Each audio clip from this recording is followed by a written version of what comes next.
Tired of watching your money disappear? You're in the right place, let's save it. Hey savers, welcome to Save It, where we make your money work harder. Please remember this video is for entertainment purposes only and is not financial advice. Today we're diving into a topic that's been making headlines and could have a real impact on the financial future of the next generation: the $1,000 Trump account.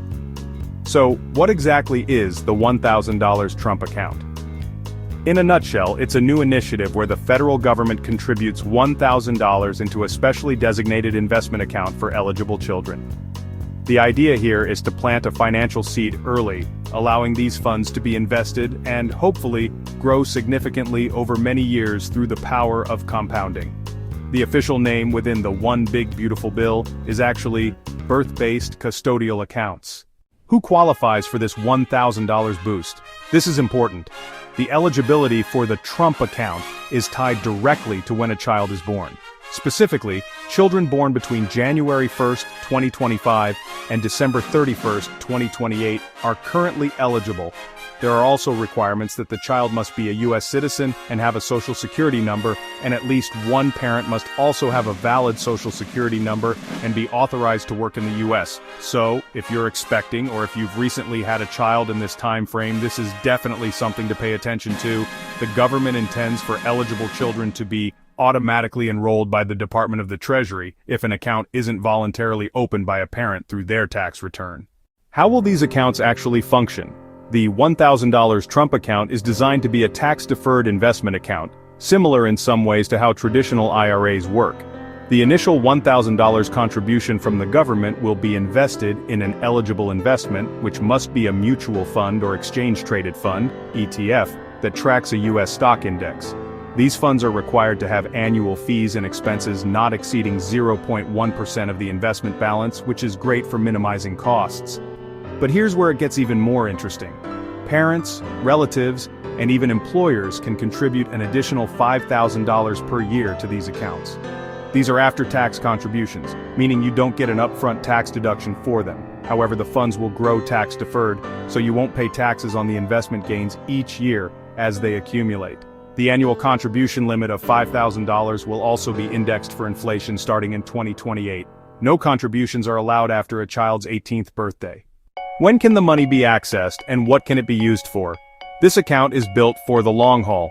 Distributions from Trump accounts are generally prohibited until the calendar year in which the child turns age 18.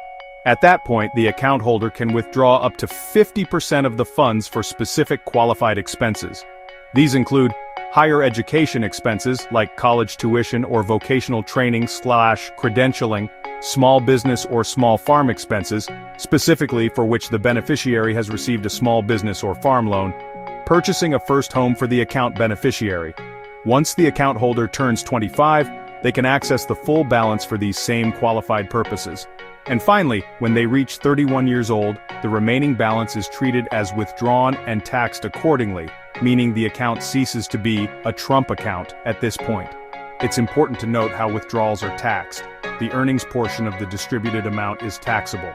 If withdrawn for a qualified expenditure, it's taxed at the long-term capital gains rate. If the money is used for any other reason, a higher ordinary income tax rate would apply, and a 10% additional early distribution tax may be imposed if withdrawals are made before age 30 and are not for qualified expenses.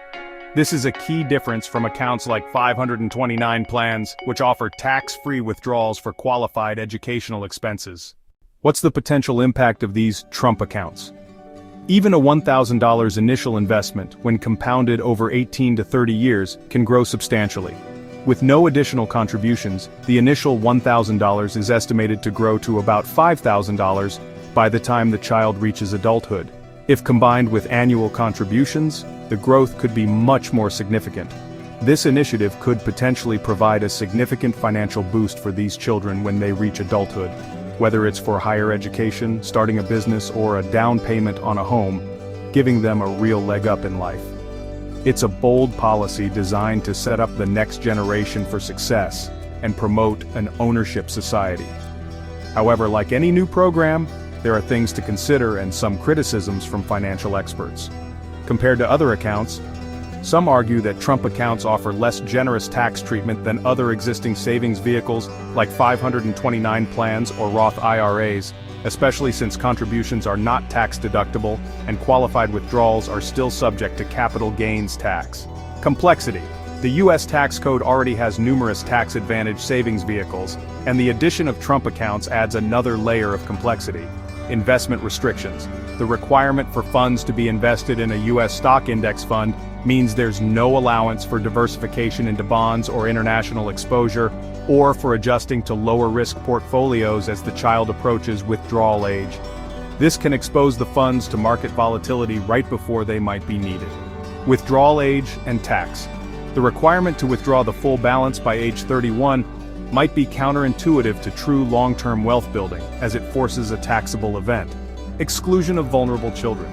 Critics point out that children of non-filers or those with undocumented parents, despite being U.S. citizens, might be excluded from receiving the initial $1,000 contribution. Asset price inflation. Some experts are concerned that by directing funds specifically towards education, housing, and small businesses, without complementary policies to increase supply in these areas, it could drive up costs in those sectors. That's our wrap-up on making your money go further. Please give this video a thumbs up, subscribe to the channel so you don't miss out on more ways to save it, and share it with a friend who may benefit from it.